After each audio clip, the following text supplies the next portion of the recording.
Hey guys, welcome back to my video series on the HP 10B2 Plus Financial Calculator. And today we're going to discuss annuities, ordinary annuities, annuities due, what they are, and how to calculate some basic ones on the HP 10B2 Plus Financial Calculator. Well, let's start with what an annuity is. An annuity is just a recurring payment. Any number of recurring payments over a period, with an interest rate and a period, and could start with a present value. And a lot of these questions will ask you to calculate the future value of a series of payments or an annuity. So there are two different kinds of annuities that you're going to want to be able to tell apart. One is an ordinary annuity,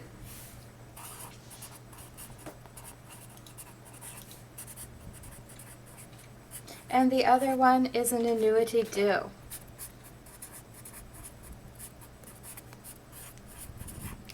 And the way you're going to remember these apart, so an ordinary annuity, the payments come or go at the end of the period.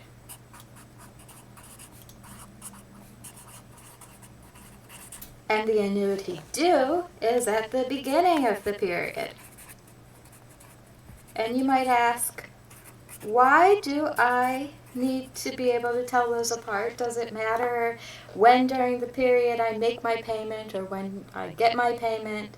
Well, it matters because we're talking about time value of money. So if there's extra time there between the end of the period and the beginning of the period, that's going to affect the value of your money.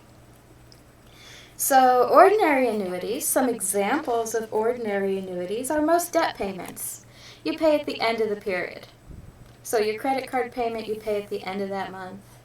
If you're paying on a loan, you pay at the end of the period. Examples of annuities due are like tuition. You pay tuition before they let you go to school. You've got to pay your rent before you can live in your apartment that month. These are all examples of annuity due. So you're going to want to remember these for your test and not get confused. So I have a mnemonic device to help you remember that annuity due is the beginning of the period. And it's Baby Shark. Do, do, do, do, do, do. Everybody knows the Baby Shark song. A baby is at the beginning of its life. So Baby Shark, annuity, do, do, do, do, do, do. Try getting that one out of your head. Do, do, do, do, do, do. Let's spell it D-U-E. You're never going to forget that now. So let's go ahead and calculate. I've got my sheet notes here. Let's calculate some annuities, ordinary annuities, and annuity due on the HP 10B2.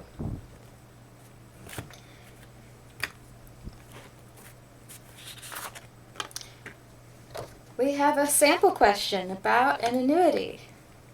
Brosidon, king of the Broshan, deposits $100 into his checking account at Broshan National Bank at the end of each year. What is his account value at the end of 3 years if he earns 5% annually? Well, what kind of annuity are we looking at here? Is it an ordinary annuity, or is it an annuity due? Well, a baby is at the beginning of its life.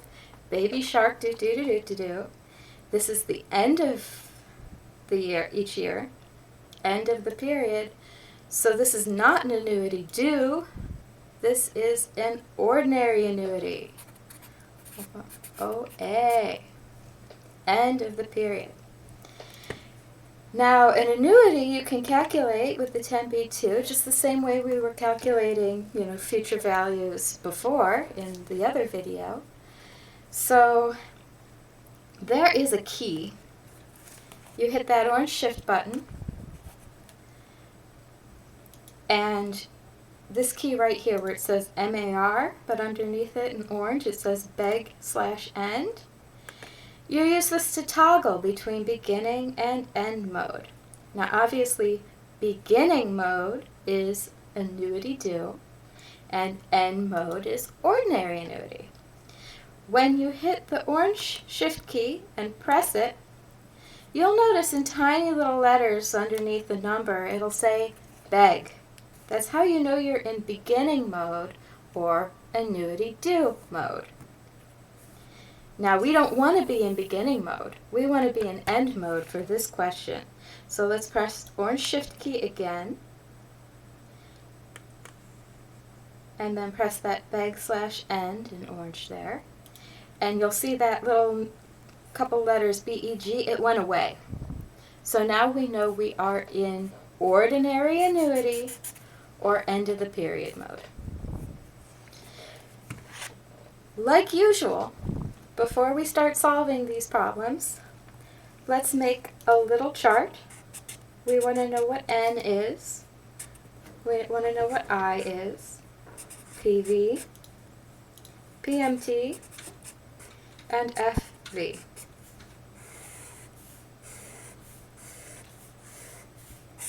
So, what is his account value at the end of 3 years? Looks like we're solving for future value. End of 3 years. 3 years. That looks like an N. 3 years. 5% annually. So looks like we have a 5% interest rate.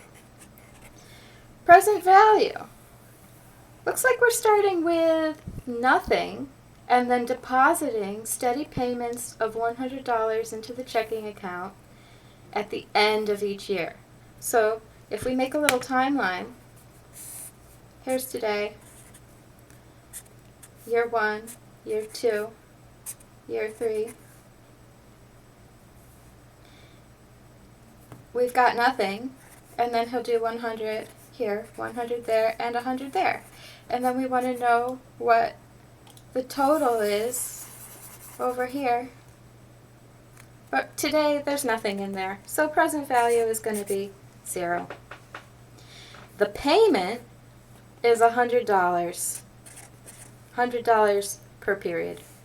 But we're working with straight years here, so we don't have to mess with any of that. Looks like we have enough to solve now. So let's go to our calculator. First we want to clear this out. We don't want to be using last question's data. Then we want to check the mode. I don't see the BEG sign underneath here, so I think I'm good to go. So let's start plugging in values. 3 is N. 5 is I. No present value, so I'm not even going to push it. The payment, $100 is the payment. We'll solve for future value. And we got a straight 315.25. And as I said in another video, this pops out negative. And that's because the calculator needs to even it out.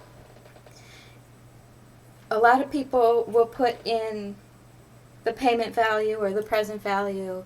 They'll put money put in as a negative value to signify that he's putting a bunch in, and then when it comes out, he's taking it out.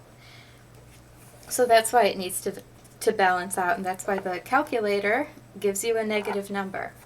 But I don't think you have to worry about it too much for these future value problems. Now, when you get into different kinds of questions, whether it's negative or positive, that's going to give you some real information, and you've got to watch that. But for now, don't worry about it. So we have 315.25 is the future value. Let's do this question again. Everything's the same, except instead of at the end of the year, he did it at the beginning. of each year. How is that going to change? Well, we've got our timeline.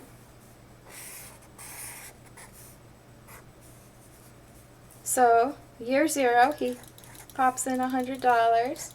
Year 1, he pops in $100. Year 2, $100 for 3 years, beginning of the year. What is his value here? Well, we want to do the same thing over and over again. None of the values have changed. Except we want to put our calculator into beginning mode. Now this is an annuity due. So let's take our calculator and clear it. So orange shift key and that C button.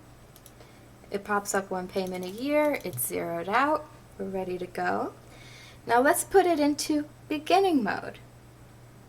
Orange shift key, beginning end, and now I see these letters B, E, G right underneath there. B, E, G. So now I know I'm in beginning mode, ready to do an annuity due. So, same information. 3 is N. Interest rate is still 5. No present value, so I'm not even going to touch it. 100 a year is the payment. What is the future value?